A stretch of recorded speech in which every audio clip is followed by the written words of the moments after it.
Hello and welcome to Calls. This is the 2022 Memorial Data Dive Show.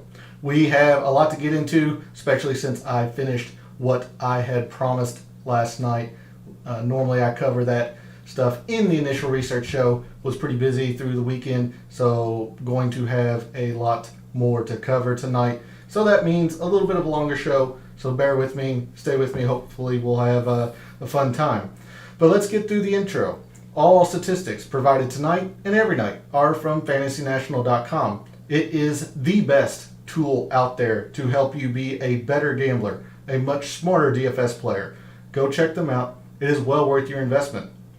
In the descriptions to all three streaming service videos, there are links to my social media.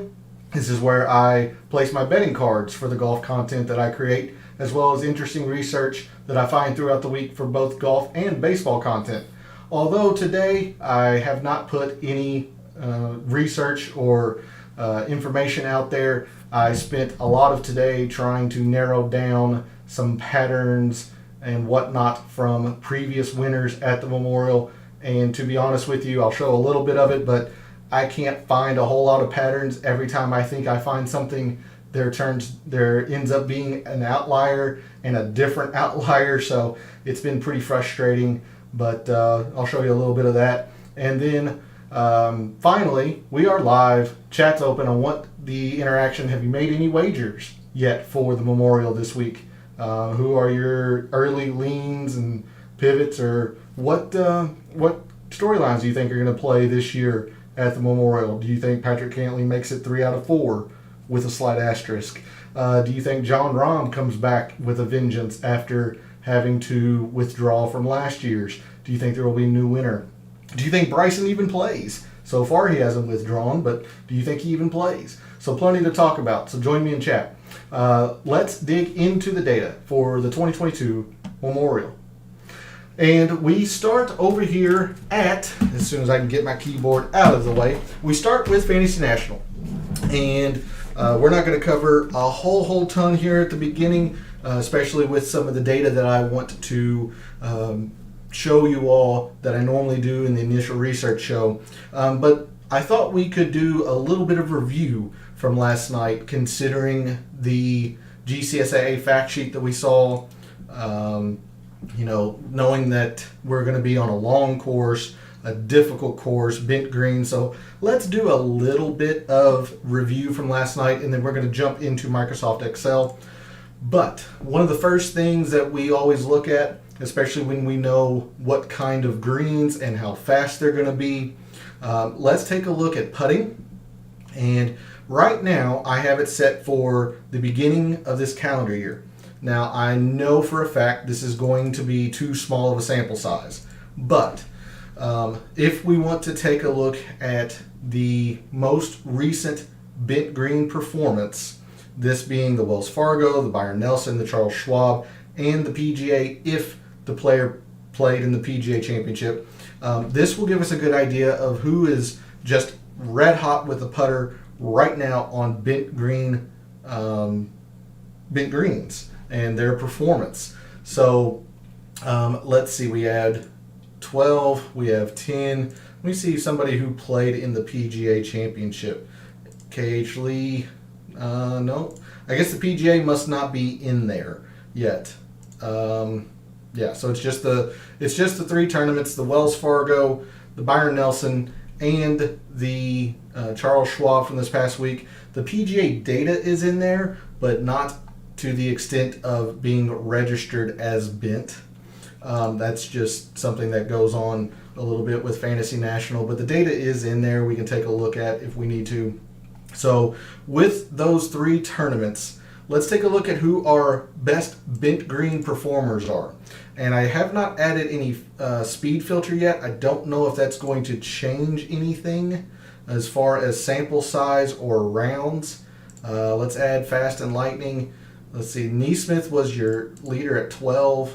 Fratelli, okay, I don't think it alters too much. Maybe it takes a round or 2 out of people. But since essentially the past month or month and a half, dating back to the Wells Fargo, your top bent green putters in the past couple of months are Christian Bezadenhout, Keegan Bradley, Denny McCarthy, Troy Merritt, Matt Fitzpatrick, Seamus Power, Max Homa, Ryan Palmer, Peter Malnati, and Nick Watney.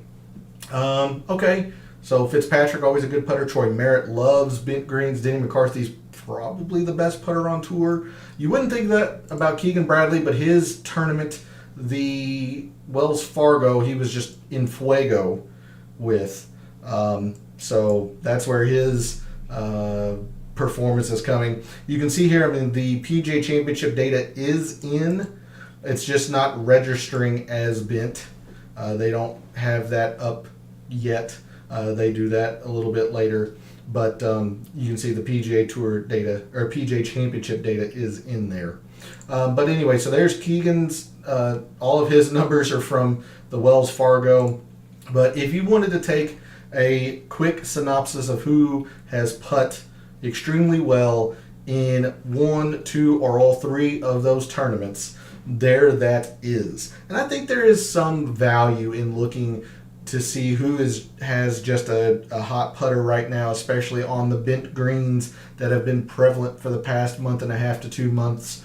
So we've seen this. I'm going to try to take a quick mental snapshot of these 10. I'm actually going to bring it back out to June 1st of last year and get a more full picture of who the top performers on bent greens have been. I've got all rounds labeled. It's 32 is the most, so I'm going to bring this to the last 36 for when we do other filters. But your top bent green putters in the past calendar year, dating back to June 1st, fast and lightning bent greens. You have Patrick Cantlay, Troy Merritt, Rory, Seamus Power, Alex Noren, Christian Bezadenhout, Pat Perez, Keith Mitchell, Mackenzie Hughes, and Sam Ryder. And seeing Sam Ryder actually reminds me, let me bring up this little note thing I have here. There have been 2 field changes for this week's Memorial that I have seen.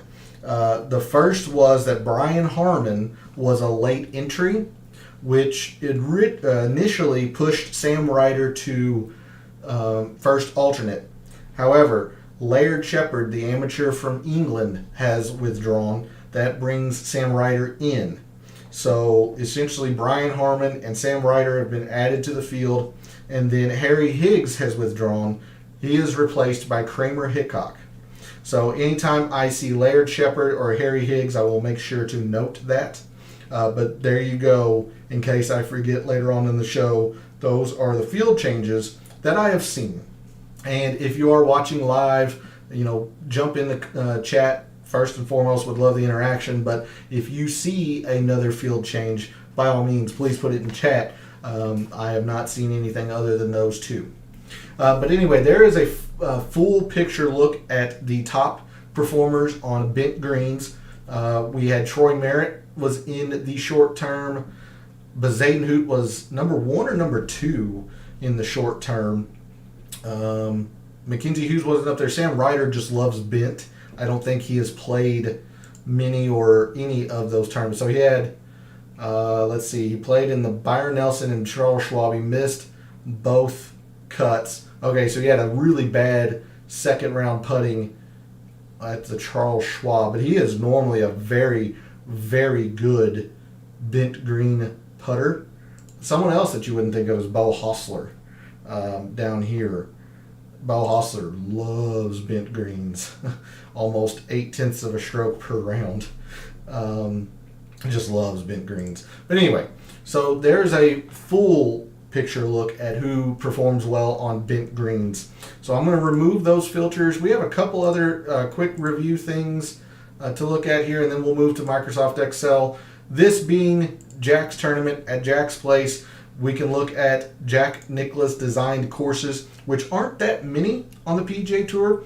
Glen Abbey used to host the Canadian Open. I believe it was from 2015 to 19, somewhere in that pocket of years.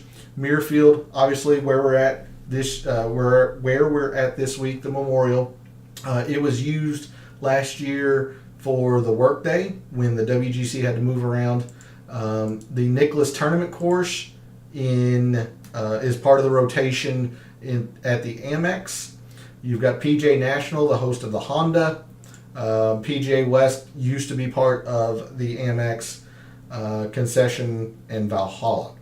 But mainly about 4 courses that bring in data for Jack Nicklaus, Glen Abbey, Muirfield, PGA National in the 1 round each year at the Amex.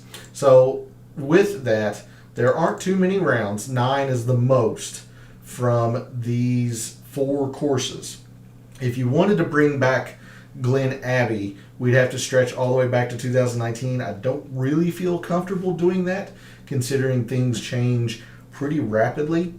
But what we can do, we can go back to January 1st of last year, bring in a few more rounds here. That would be last year's Honda, last year's Amex. You have 16 rounds. It's going to have to be enough.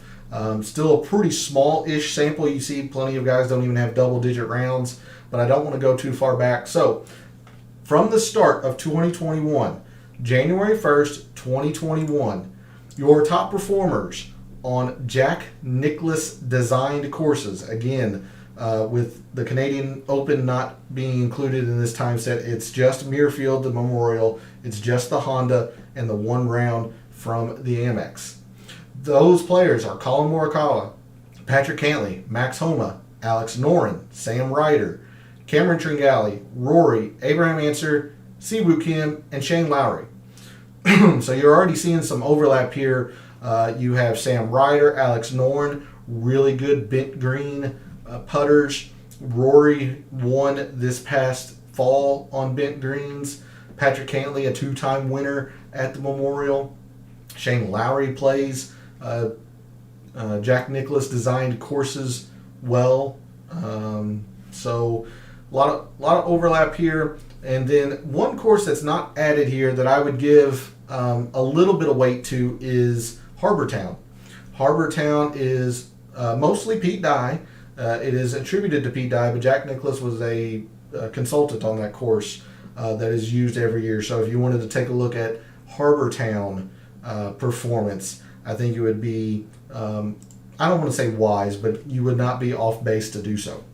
But there's a look at your top performers in the past year and a half on Jack Nicklaus designed courses. The last thing we're going to look at from a review standpoint, an overview of what I call the umbrella stats. Let's take a look at long and difficult. I'm going to combine the two for time's sake, but we're going to look at long and difficult courses.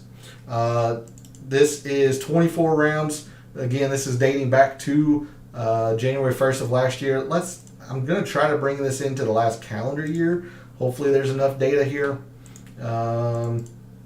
9, no, unfortunately there's not. So just because of the combining the two, your top performers on long and difficult courses, both at the same time, since the start of 2021. Those players are Rory, Victor Hovland, Will Zalatoris, Xander, Corey Connors, Chris Kirk, Jon Rahm, Hideki, Matt Fitzpatrick, and Colin Morikawa. And his don't come in probably because of the Masters. That would be my guess. Yep. So the Masters, all of their data is proprietary. We don't get those. But his 8 rounds are all from the Masters the past 2 years. So there's your top performers on long and difficult courses. I'm going to reset Fantasy National here and bring this all the way back to the beginning of this calendar year, because I'm going to get this set up for later on in the show. I'm going to switch the view, so give me a second while things get skewed. I'm going to bring up a file for you all. And this is what I normally do for the initial research, or at least show it. And I also need to bring up another one here, so give me a quick second. Hopefully that brings up another one off to the side. Okay, so you'll recognize that one. I'll go over that one here after a little bit. So this spreadsheet that I have, in case you are new to the show, or a reminder if you're watching again, coming back, which I appreciate. This is a comparison of full field courses. So that's why you don't have anything like the Masters in here. You don't have the PGA data since the course rotates. You don't have the Puerto Rico much. Zozo, Bermuda, Michael. Of the courses that have consistently been on the PGA Tour, and they are a full field event. So Kapalua is not in here. Let's see, the BMW I don't bring in. The Northern Trust I don't bring in because they're not full, or BMW I don't bring in because there's it's not a full field event. The Northern Trust is actually not a part of the PGA Tour anymore. But anyway, this is a comparison of this course against other full field event courses. So, for example, Memorial off the tee is a little more than a quarter shot less important than the average course of a full field event. So, for example, last week we were at the Charles Schwab at the Colonial. Colonial off the tee was more important. When we go to the Travelers in TBC Highlands, its off the tee is a quarter of a shot more important than the average full field course. That is what I'm explaining here, and that's what you see with all these numbers. So going across here, we saw that strokes gained approach was really important. It is 0.6 of a shot more important than the average full field event course. And we saw last night, I was really surprised, but the data backed it up. The around the green metrics here at Muirfield are astounding. 2/3 of a shot more important here than the average course for a full field event. And you see the putting a little bit more important, but not anything terribly outlier, astronomical, or anything. So we're definitely going to be looking at these two metrics tonight. Heavy scrutiny on. We go across here. Driving distance, not that big of a factor. Fairways, about tour average. Driver left, driver right, avoid. I don't really do much. The big thing is greens in regulation gained are about a third more important than the average tour field event, or at least the courses thereof. So we're going to be taking a look at greens, which makes a whole lot of sense. Proximity was a lot closer than the average tour event, not even full field, but average tour event. That's because the greens here are smaller than the average course, and with lightning speed greens, you're going to, obvious statements are obvious, but you're going to need to be closer to the hole to avoid your chance at three putts. In the same token, sand saves a little bit more important here than the average full field course, but where you really get a whole lot of information other than the approach and putting and all that stuff. Bogeys avoided, birdies gained. I thought it was going to be birdies gained based on the very little dive we took into the data last night. It's actually bogeys avoided and doubles avoided are very, very key here. But I want to take a look at the par 3s, par 4s, and par 5s and see if the data we were looking at is indeed correct, or at least historically correct for Memorial. So the par 3s, they're about a 0.4 of a shot more important. But remember, we saw that the par 3s 175 to 200, even though there was only one that measured this length on the scorecard, don't forget that two of the par 3s measure exactly 200 on the scorecard. So it's easy to see those two move into this bucket. And you see how important this length of par 3s are compared to the average full field course. 0.4 of a shot more important. So it leads me to believe that we're going to be focusing all of our attention on par 3s on this. Not to say the 150 to 175 isn't important, but on the scorecard, there are no par 3s that measure to this length. It is when the 178 moves into this bucket, when they move tees, move pins, and whatnot. But this is the prevalent length of par 3s here at Memorial, here at Muirfield. So we're going to take a big look at this. So that's the first thing that from last night that is backed up by the data. This is the one that was really astonishing, and it was clear, but it wasn't. It didn't seem this heavy or this one-sided. Par fours here at Muirfield are actually a third of a shot less important than the average full field tour event, but the range of par fours, 7 of the 10 par fours here at Muirfield measure to this length, and this course compared to other courses, this is 7/10 more important than the average full field course. So a whole lot of emphasis going to be placed into this. Players who play this length of par 4 well usually do well. And this is one of the biggest factors year over year for the Memorial. So we're going to do a whole lot of scrutiny here in the par 4, 450 to 500 bucket. And then lastly, we talked a little bit about par 5s. To me, it looks like it's just going to be strokes gained total par 5s. Now, 3 of the 4 par 5s fall into this range here. 1 falls into this range here. You don't want to put a whole lot of emphasis into one hole, but data-wise, it shows that this one hole carries the most weight. So what that tells me is we're just going to look at strokes gained par 5 in totality. So yeah. And then lastly, I admit frequently, honestly, just transparency, proximity. As a statistical analyst, that was my former career, or whatever you want to call it. As a statistical analyst, proximity is the one golf statistic that I struggle with. Whenever you see graphically something says that it should be important, yet the data comes back and says it's not, it's just everywhere for me. I've tried to get better. I'm just being transparent with you all that this is the one I struggle with. So it looks like proximity total, less important. Maybe the 75 to 100, but very rarely do you have a shot from there. So for example, the 2 most common approach shots here at Muirfield are these 2 here, and they're less important than the average full field course. Full field course. Sometimes that makes a whole lot of sense.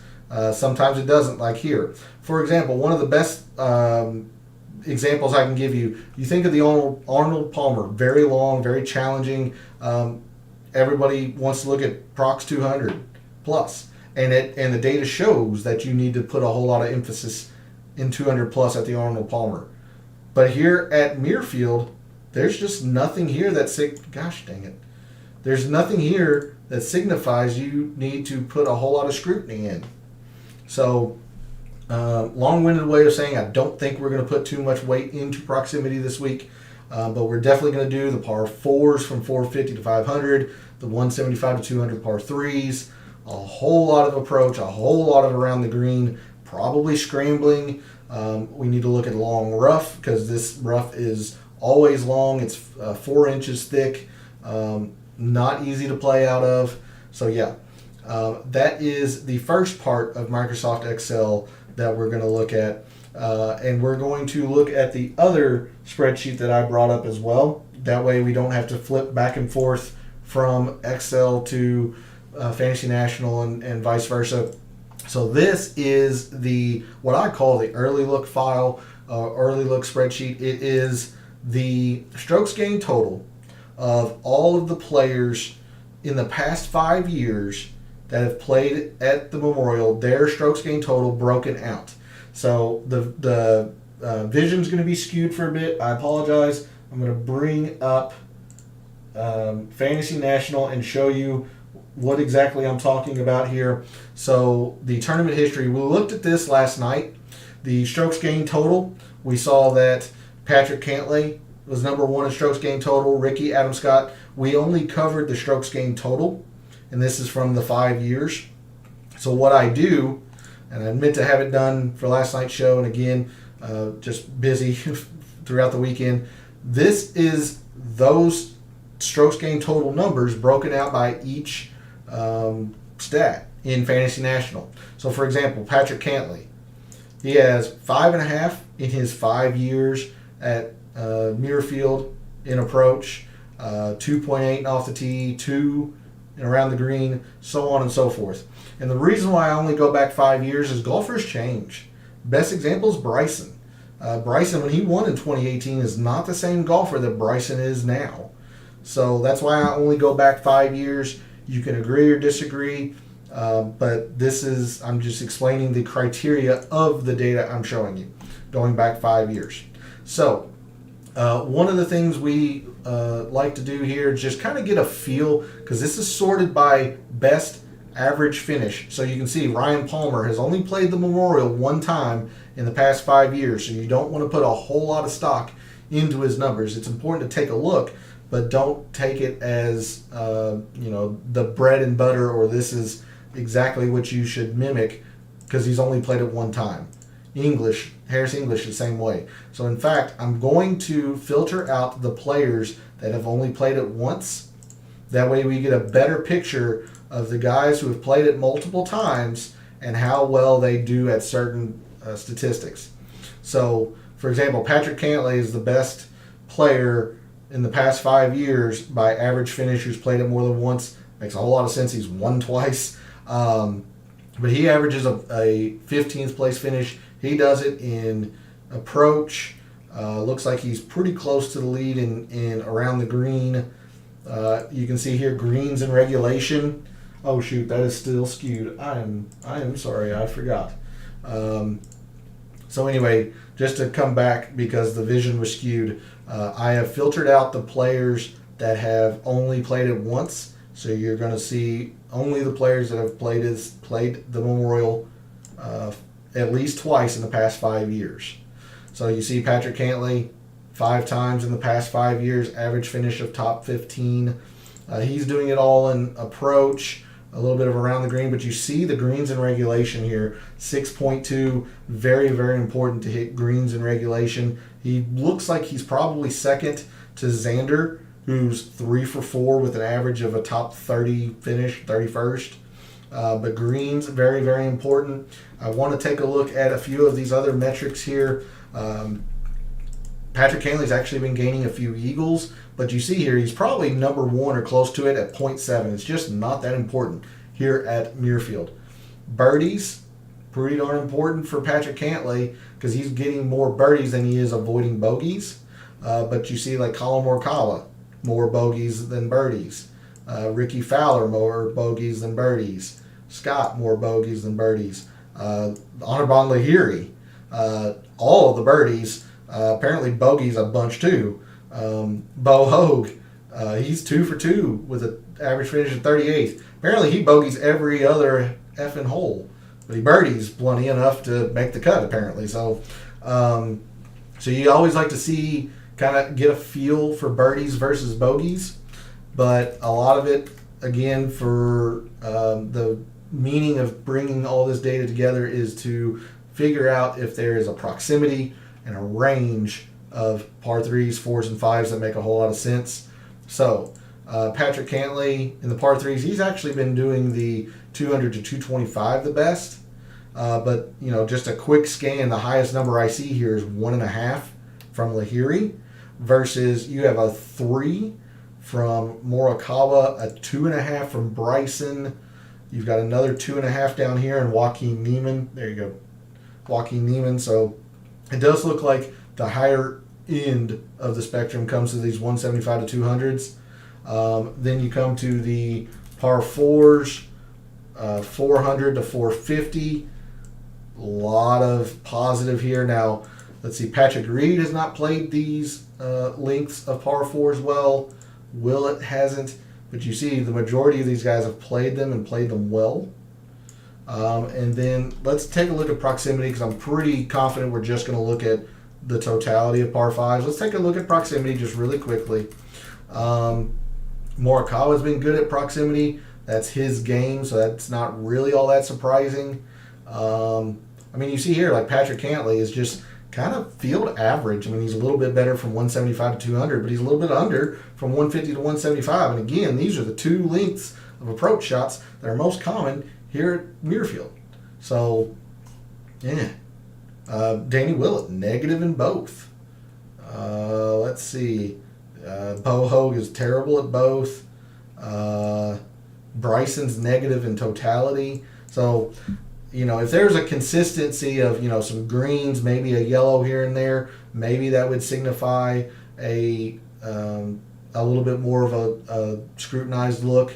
But I don't see much here. Like, these are pretty high in the negative. Like 100 to 125 looks like it would be maybe something, but you still have some negatives here. So anyway, the reason I put all this together, I like to see who performs well at what areas of the game when guys have played this often and repeatedly play the tournament well. So I'm going to unfilter out the guys who have only played it once. Let's take a look at some totality and sort some of these statistics. First thing I'm going to do, let's just do a strokes gained approach. It is the most important statistic in my mind in golf, in professional golf. It's the statistic that leads to long-term success, or at least the most indicative to long-term success. So, strokes gained approach. Who has played this the best in the past 5 years? Well, Ryan Palmer played it extremely well his 1 year. Van Rooyen. So you get Colin Morikawa, that's his thing. So Patrick Cantley, number 1, he's played it 5 times. Anirban Lahiri, 3 for 3 with a top 30. Adam Scott, 4 for 4, average finish of essentially a top 20. He gains quite a bit in strokes gained approach. Duffner, a former winner here. That's actually not in his statistics. He's a winner in 2017 or 2016. Will Zalatoris, his 1 year, he missed the cut. He played awful in every other aspect of the game, but his irons were good his 1 year. Bezadenhout, there's Ryan Moore, Gary Woodland. So you can see how important the strokes gained approach are. I'm probably going to set it at 6. Morikawa has at least played it twice. I'm not going to count the 2 that have only played it once. We've seen how important around the green is. So let's see how important around the green is for some of these players that have played well throughout the years. Strokes gained around the green. So Lipsky only played it once. So Pat Perez has been getting around. Now he's only averaging a top 50 finish, but he is 3 for 3. John Rahm, his win, I don't remember how poor his missed cut was. The 2021 data is not in there for John Rahm. They don't collect the entirety of his data because he withdrew in round 4, or essentially 4 round 4. There's Ryan Palmer again, Scott Stallings. So Jason Day gets around the green here. He's 3 for 4 with a top 40 average finish. Jordan Spieth doing Spieth things, scrambling. KH Lee. There's Ricky, number 2 in strokes gained total. Pretty just solid all around. Off the tee being the lowest, around the green and putting being his number 1 and 2 statistics for the overview or the umbrella stats. Let's see, there's Cantley. Siwoo has played this event very well. 4 for 4 with an average finish of a top 25, getting around the green pretty well. He's putting exceptionally well too. Interesting. All right, so let's take a look at a few other things here. Let's look at greens in regulation gained. And a lot of the reason I'm doing all of this is that way it explains why I'm critiquing what I am when we go back to Fantasy National and explaining the stats that we're looking at in Fantasy National and why. So greens in regulation, you got Xander, the highest. He's 3 for 4, almost 7.0 greens in regulation. There's Patrick Cantley, 2-time winner here. CT Pan has played this event fairly well. There's a former champion in Duffner, Adam Scott. Aaron Wise, surprisingly, is only 1 for 3, but he's had an average finish of 56th. So he must have had one extremely high top-end performance and 2 shoddy ones, or the inverse of he barely made the cut and then barely missed the cut in the other 2. Kuchar, Lowry, let's see here. Joaquin Niemann's only 2 for 4, but he's gaining greens a whole lot. Let's take a quick look at the other end and see if we can find like guys that just struggle here. So right off the bat, like I see Abraham Answer's 3 for 3, but an average finish of 60th. Bad in greens, regulation gained. Brady Hangling once. Danny Lee, we saw he was one of, if not the highest negative strokes gained total player here at Memorial this week in his 5-year career. Terrible at greens. Adam Hadwin has not played this event well. Terrible at greens. Cameron Champ. So as much as it is good to look at who performs well at these stats, just to get a bearing, it's good to see the other end of the spectrum to make sure things aren't outliers or whatnot. So let's look at the par 3s and the par 4s, and then we're going to go back to Fantasy National. Let's take a look at the par 3s from 175 to 200. See how those fare. Harris English only one time, so Colin Morikawa. There's Neiman. Bryson, the winner in 2018. There's Ricky Fowler. He's been playing these lengths of par 3s extremely well. John Rahm. There's Adam Scott and Patrick Reed. Matt Kuchar's played this event well. Duffner. Now, Pat Desire is weird. He's only 1 for 4 in making the cut. Average finish of 90th. But he has some fairly... he's been playing the lengths of these par 3s well. He hasn't been doing much else. So, okay. Ling Mirth, a former champion. Let's see. There's Wise again, Matt Hughes, Matt Fitzpatrick. All right. And then last one for you all. I'll sort on the par 4s, 450 to 500. And bring it over so it's the first column. All right. So look there. Number 1, Ricky. Even though he is 4 for 5, all of his made cuts are top 15s. So that's telling you something that you need to be good at this length of par 4. There's Audubon Lahiri. Let's see. Carlos Ortiz has played this event fairly well. Kevin Streelman, somebody we haven't talked about a whole lot. I'm always an advocate of Kevin Streelman on difficult courses. He does not get enough credit for how well he plays those. Chris Kirk, Jordan Spieth, Patrick Cantley, these players you think of when you think of your upper echelon of golf or players who play the Memorial well. There's Billy Horschel, Bryson, Lucas Glover, 5 for 5 here at the Memorial. Let's see, other players here, Duffner, again, there's Xander. So there is a look at the players that perform well and the various metrics that they perform well at here at Muirfield. So I'm going to sort this one last time by average finish. That way you all can get a quick look at it if you want to pause the video and whatnot. So there is that.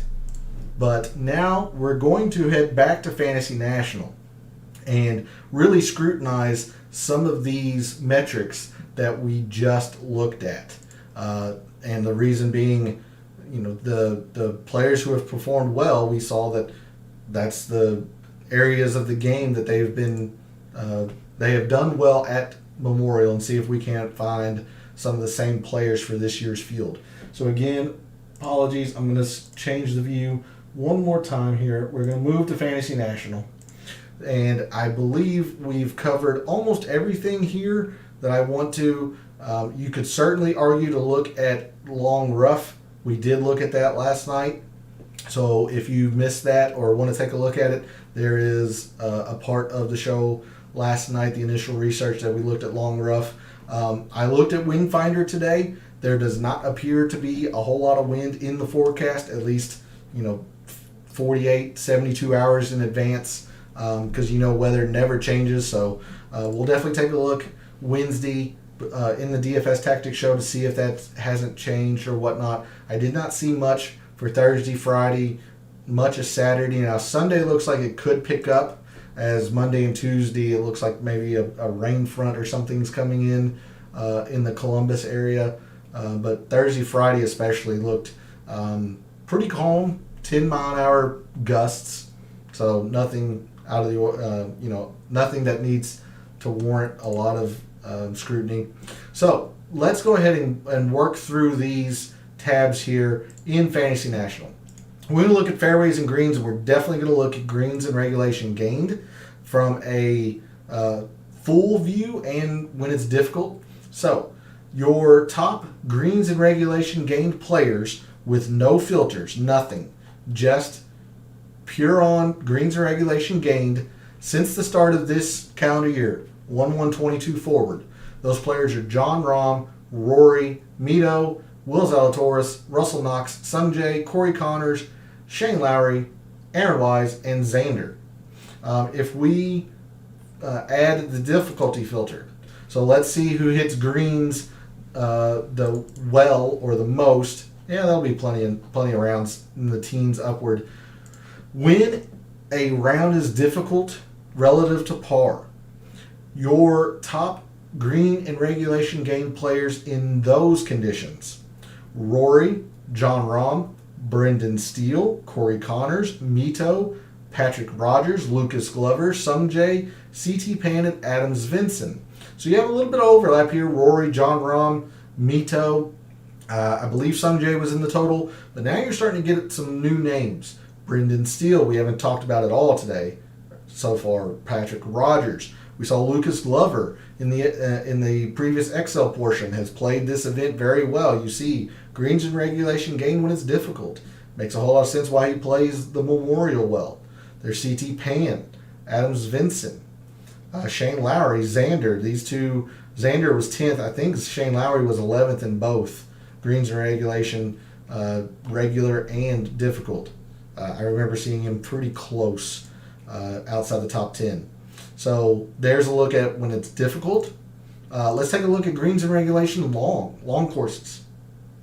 Just do with the information as you will. But we're gonna, it's always good to look at it. Maybe if you want to put any weight into it or not. Greens and regulation gained when the course is long. Long being defined as over 7,400 yards per Fantasy National. This is fairly I'm very confident that Muirfield will play long this year, considering the scorecard has it at 75-33.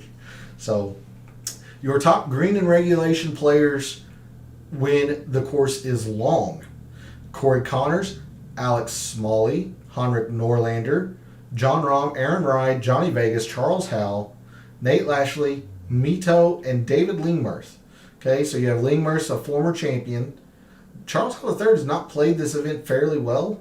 Wonder what his 8 rounds are when it's long and green. So Arnold Palmer, he had one very, very good round. He had a couple here at the Valero. Okay. He did at least make the cut in both of those tournaments. Interesting. Anytime there's a long course, Johnny Vegas is going to be up there. Aaron Rai, I imagine some of this is from the Farmers. Torrey Pines South, you don't get the data from Torrey Pines North, but yeah. Second round, third round, I kind of fell apart a little bit on the fourth round, but still was positive. He also did well at the Valero. Okay. Interesting. Alex Smalley, interestingly enough. So Corrales, a long course. Arnold Palmer, very long course. Okay. Farmers as well. So he has been hitting greens in regulation when it's long. Maybe that's somebody to take a look at in your DFS preparation, or maybe a top 20, top 40 bet. Because I imagine his odds might not be too bad in regards to top 20s and top 40s. I haven't really looked. I took a casual glance this morning when the odds came out, but I've been doing research all day.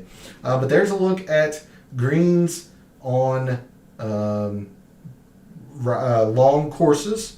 I would look at Jack Nicklaus stuff, but I don't want to have to keep filtering and changing the date. So I'm just going to leave that be. If you want to see some of that, put it in the comments. Put it in chat. I'll be more than happy to do a couple of them. But yeah, if you want to see Jack Nicklaus specific, put it in the comments. I might do a little special show tomorrow if enough people say that they want to see that. But something else I want to definitely see on this tab in Fantasy National is scrambling. And I'm going to go just forego the regular. I'm going to add scrambling when it's difficult. Let's just see who the best scramblers are when it's difficult. Those players are Matt Fitzpatrick, Christian Bezadenhout, Abraham Answer, Cameron Young, Denny McCarthy, Shane Lowry, Aaron Wise, JT Poston, Billy Horschel, and Tom Hoagie. So those are the players that scramble well when it's difficult. Something else we should probably take a look at. Let's look at scrambling in long rough, because we know this is long rough. It always has been long rough here, penalizing long rough. So your top scramblers in long rough since the start of this calendar year. You got Matt Fitzpatrick, Daniel Berger, Patrick Reed, Cameron Young, Denny McCarthy, Seamus Power, Shane Lowry, Matt Kuchar, Adam Hadwin, and Patrick Rogers. So a little bit of overlap here. I know Matt Fitzpatrick was top 10 in both. Reed, Cameron Young, Denny McCarthy. I believe Shane Lowry was top 10 when it's difficult. But you got some new names here as well. Surprising to see Adam Hadwin. He has not played this event very well, but he is very good at scrambling in long rough. Patrick Rogers, Matt Kuchar. Some of these names that we're seeing for the first time. Definitely going to be looking at scrambling gained this week. Something that remind me if I forget. Let's take a look at around the green when long rough in difficult situations, because I'm definitely going to be using around the green metrics. But let's keep going in these different tabs here. Again, not confident that we need to look at proximity, so let's just jump straight into par threes. And again, I don't think we're going to look at par threes in totality. I'm pretty darn confident that the 175 to 200 length of par threes are going to be the most important. So, make sure no other filters are on. Your top performers since the start of this calendar year on par threes from 175 to 200. Those players are Sepp Straka, Alex Noren, Adam Svensson, Shane Lowry, Kurt Kitayama, Scott Stallings, Aaron Wise, Luke Donald, Daniel Berger, and Keegan Bradley. Now, if you're not, in tune with professional golf or don't have the best of memories, there is a lot of similarities between these players. Sepp Straka won the Honda. Kurt Kitayama finished, I think, 4th at the Honda. He was at least top 10. Daniel Berger was top 10 at the Honda. Very difficult course, a Jack Nicklaus designed course. So let's take a look at this Honda leaderboard. See how many players that we have overlap here. Look at this. So have this up here. Sepp Straka, number 1, Noren, number 2, Svensson 3, Lowry 4, and Kitayama 5. Look at this. Sepp Straka, Shane Lowry, Kitayama, Noren, Svensson. All of these guys were top 10 at the Honda. So while it's just one metric, par 3s 175 to 200, the par 3s are pretty darn important at the Honda too. So there's a lot of similarity here. Let's see the bottom half here. Stallings, Wise, Donald, Berger, and Bradley. I know Berger was up there. Let's see. Berger was 4th. There's Sam Ryder, Leotis, Kepka. Okay, so looks like, of the top 10 performers in par 3s 175 to 200 since the start of this calendar year, 6 of these 10 were top 10 at the Honda. So if you want to look at some comparison courses, take a look at the Honda. It is very, very close. Makes a whole lot of sense. A whole lot of water in play. Jack Nicklaus design. Now the Honda is short, but it's very, very difficult. Very, very difficult. Lightning speed greens. Now these are Bermuda, but lightning speed greens.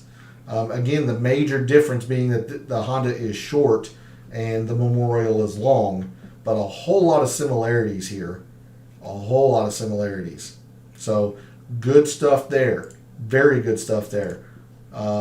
makes me even more confident that these par threes are the ones to look at. So let's move on to par fours.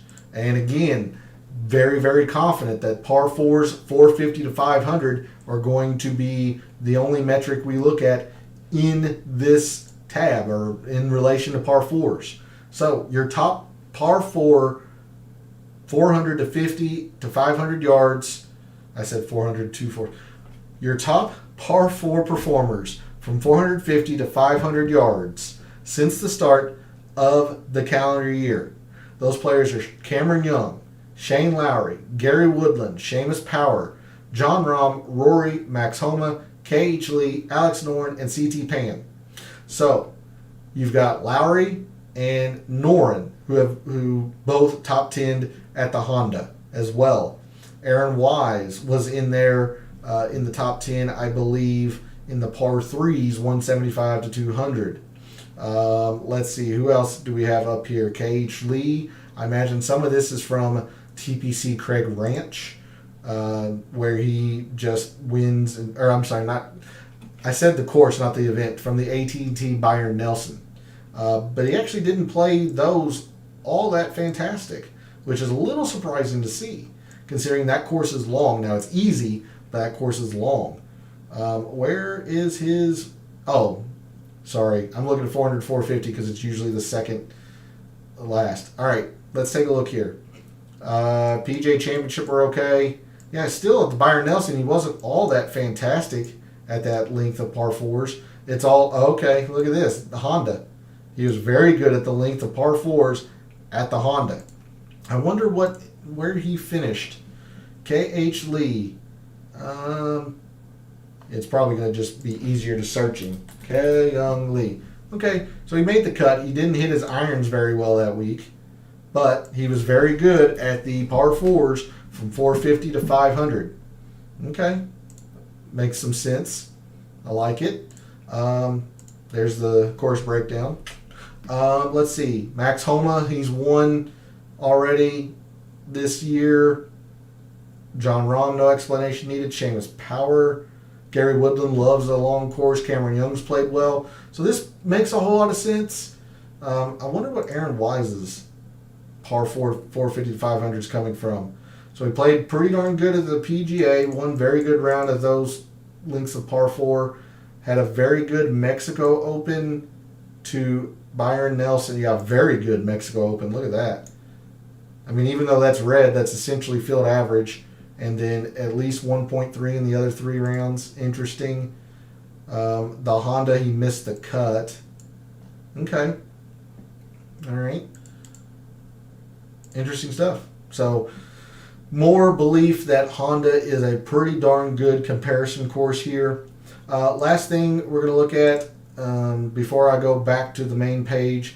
Strokes gained par 5. And again, we're not going to focus on a particular length. I'm just going to look at strokes gained par 5. I think that's the best thing to look at this week with no prevailing length statistically, it looks like. So just your top performers on par 5s since the start of this calendar year. Jordan Spieth, Matt Fitzpatrick, Johnny Vegas, Cam Smith, Patrick Cantlay, Rory, Max Homa, Keith Mitchell, Cameron Young, and Shane Lowry. So not as much overlap between the par 5s and the Honda, although you do have Shane Lowry, who finished runner-up at the Honda. But you've got Cantlay, who has won twice at Memorial. Spieth has been playing well. Spieth won the RBC Heritage this year. A Jack Nicklaus, I'll say with an asterisk. It's more Pete Dye, but Nicklaus was a consultant. Spieth won that. Fitzpatrick, believe, let's see, his are from looks like the Valspar, a little bit of the Players. He was very good at Phoenix and Pebble Beach. Okay, not the best comparison courses there. Johnny Vegas just loves par 5s. Smith, Cantlay, Rory. Where's Rory's been? Looks like the Wells Fargo. He played well in the par 5s. Really played well in the Masters par 5s. There's the API, another long, difficult course. Genesis. Okay. So I think two very good courses to look at for different reasons. I think the Honda is a very good course to look at in terms of Jack Nicklaus design. Very, very difficult. A whole lot of water in play. And then the Arnold Palmer Bay Hill would be another good course for comparison purposes. Long and difficult. So couple of ideas there for you if you want to do a bit of research on your own heading into Wednesday night's DFS Tactics show. But I also promised that we would look at strokes gained around the green when it's difficult, and we'll look at it in a long rough as well. But in rounds that it's difficult, your top strokes gained around the green players are Matt Kuchar, Chris Kirk, Luke Donald, Daniel Berger, Peter Malnati, Lucas Herbert, Joaquin Niemann, Matt Fitzpatrick, Billy Horschel, and Siwoo Kim. All right. Now, if we remove the difficulty and we add long rough, your top performers on strokes gained around the green in long rough: Matt Kuchar, so number one, I believe, in both. Daniel Berger was there in both. So Kuchar, Berger, Matt Fitzpatrick, Brian Stewart, Chris Kirk was in both. Cameron Young, Billy Horschel, Matt Jones, Joaquin Niemann, and Danny Willett. I remember Siwoo Kim was top 10 in difficult. He is 11th for long rough. So very good stuff there. I'm going to remove the long rough filter, just bring this back out conveniently for when I continue my own research. But that's going to do it for the Data Dive show. Hopefully you all picked up some good nuggets of information here. In the comments, what statistic do you think I'm putting too much weight in? What statistic do you think I'm not putting enough focus on? Is there a statistic that you didn't think about that perhaps I gleaned some information for you all? Any players that you're thinking about for DFS or you've had already put a wager on? Let me know in the comments. So if you want to see some of the research that I've done, put it in the comments. I might be able to put something together tomorrow, a quick show or whatnot. So as always, I appreciate you all tuning in, watching, listening. The support is, I can't be grateful enough and say thank you enough for the support, the jumping in chat, joining me on social media and all that. And before I sign off, I'd be remiss not to say a happy Memorial Day to all the veterans out there, especially to the families of those who lost a loved one, giving the ultimate sacrifice so that we can be degenerate gamblers and enjoy the life that we do. So thank you to all the veterans out there for all of the wagers that you have made so far this week at the Memorial, for any wagers you're thinking about making this week at the Memorial. And until I see you Wednesday night for the DFS Tactics show, may all your bets be profitable.